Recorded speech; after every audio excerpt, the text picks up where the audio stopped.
আমি নাকি উমরায় পাঠাবো, 1 লাখ খরচ হোক আর যাই হোক, আমি দেবো আপনাকে খরচ, আপনি যাবেন উমরায়। আমি এতগুলো মানুষকে সাক্ষী রেখে, আপনার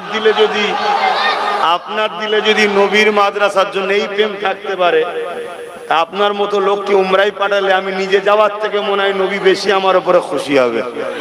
তাই আপনাকে আমি পাঠাবো, যান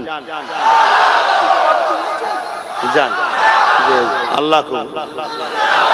আল্লাহ কবুল করে।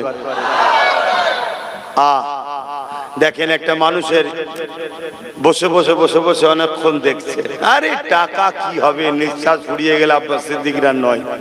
হ্যাঁ প্রয়োজন আছে জানি, আমি সবাই অনেকে সমালোচনাও করে, যাক ফাইসাল্লাহ তো আল্লাহর হাতে। কিন্তু আমি ভাবছি যে মানুষটা চেষ্টা করে জমাচ্ছে উমরা নিয়ে।